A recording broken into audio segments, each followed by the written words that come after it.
Historia e marrëdhënieve shqiptaro-greke është e mbushur me momente delikate, plasje diplomatike deri ushtarake.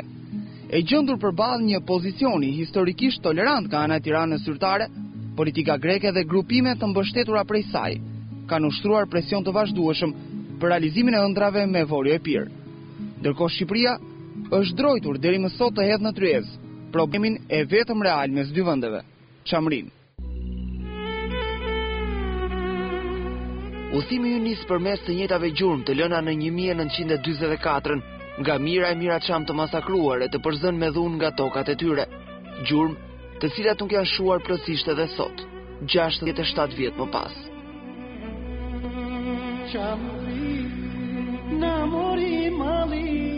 Igumenic, filate kështu me radhë. Ndër qytetet e zhurmshme është e vështirë të dallosh shenja të një periudhe të cilën vendasit e rinj janë kujdesur mirë që ta fshehin. Edhe ndonjë shqiptar i mbetur druhet të flas, e fshihet me njëherë sa sheh praninë e kamerës.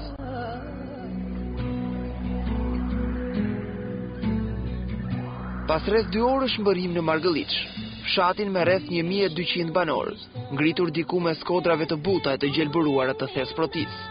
Mjaftojnë vetëm metra të përshkruara në rrugicat e tij për të dalluar me njëherë ndoshta simbolin më të fortë e kuptim plot të një historie tjetër, të një historie të shkuar, të cilën në këtë tokë nuk kanë mundur ta shërënjosin.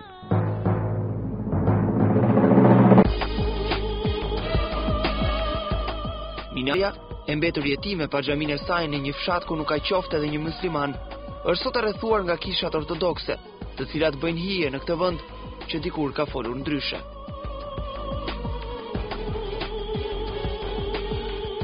Në pjesën e sipërme të fshatit, dallohen gërmadhat e dhjetra shtëpive që flasin më mirë se gjithçka për atë që ka ndodhur këtu me çamët 67 vjet më parë.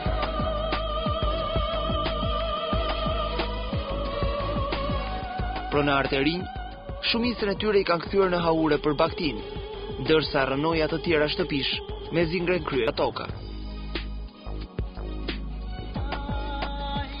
Prania jo në Margëlliç nuk mirëpritet. Liria për të xhiruar zgjat vetëm pak minuta, pasi menjëherë kamera e Top Channel bllokohet nga banorë të irrituar, mes të cilëve edhe kryeplaku i fshatit. Nën presion, kamera e shet mbetet e vetmja zgjidhje. Me çfarë të drejtë vini këtu pa njoftuar? Duhet kishit marrë në telefon të njoftonit. Nuk keni të drejtë të filmoni këtu.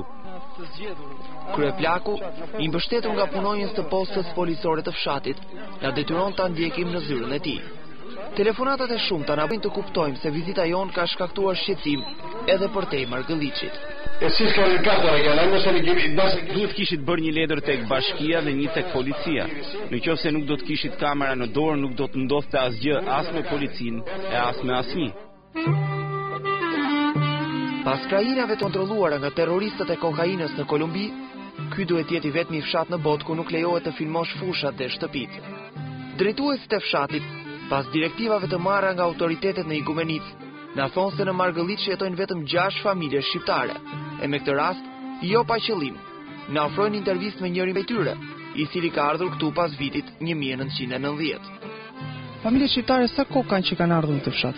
2001, atëherë i sollën dhe familjen. Atëherë kam sjellur në 2001 kam sjellë familjen, do më para kam qenë vetëm. Domethënë, të gjitha kanë ardhur pas viteve 90. Po. Pas. Përmes emigrantit tentohet të propagandohet dhe manipulohet një tjetër histori, që lidh shqiptarët me Margëlliçin vetëm pas viteve 90. Pas intervistës, lejohemi të filmojmë sërish, por edhe këtë herë gjithçka zgjat vetëm pak minuta, pasi grupi i Top Channel vihet në nënvëzhgimin e rrept hap pas hapi e të paktën 3 makinave të policisë greke. Ndjekja vazhdon edhe pse makina e Top Channel del nga fshati Margëlliç. 2 nga autoveturat civile greke mbajnë distancë, ndërsa njëra prej tyre me ngjyrë blu qëndron gjatë kohës më afër. Shpeshherë gjatë rrugës, automjetet e mbushura me civil ndërrojnë vendet me njëra tjetrën, por pa hequr dorë nga ndjekja e makinës së Top Channel.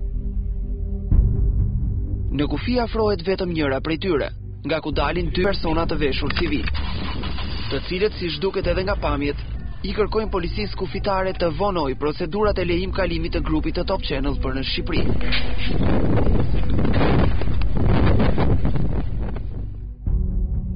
Pas rreth 40 minutash largohemi drejt Shqipërisë, duke lënë pas jo vetëm imazhet e një krimi masiv që kërkon drejtësi, por mbi të gjitha të një fqinji që në neset e nacionalizmit i trëmbet edhe një kamere televizive.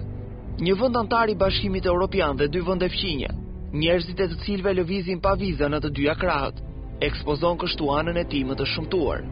Dhe kjo ndodh në një kohë kur dërgatat greke të politikanëve, emigrantëve greko-amerikan, nacionalistëve të gjitha markave, jashtë apo nën kontrollin e Athinës zyrtare, gazetarë, diplomatë, deputet, vinë në Shqipëri e shtrojnë bashkë në mes të shqiptarëve e u mbajnë fjalime për të kujtuar se tani së fundmi janë bërë grek. Këta njerëz lejohet i bëjnë këto, jo vetëm për shkak të përulësisë së politikës sonë, por mbi të gjitha sepse Shqipëria nuk ka ç'ti fsheh Greqisë, përveç se t'i kërkoj me zë të lartë të drejtat e çampe, t'u kërkoj drejtësi për mira të vrarë të dëbuar nga trojet e tyre. Pikërisht këtu buron frika e grekëve, të cilët na ndjekin pas tër panik, sepse e dinë që ne jemi në vendin e krimit, i cili për fat të keq ende nuk është hetuar. Ndërsa toparlantët grek të politikës e kishës janë angazhuar sot në thirrje që banorët e Korçës dhe zonave të tjera të jugut të deklarojnë grek, këtu në fshatrat e Çamërisë, të gjithë trëmben një dokumentari, i cili nuk synon të mbjell nacionalizëm dhe urrejtje, por thjesht të risjell në kujtesë krimet dhe genocidin grek. Këto shtëpi të rënuara, një minare e mbetur e vetmuar që prej dëbimit të popullsisë vendase dhe mira dëshmitë e njerëzve që janë ende gjallë, janë fakte më të forta se pensionet e Athinës për fukarejnë tek kufirit, të cilëve u kërkohet të shesin identitetin për ca para më shumë.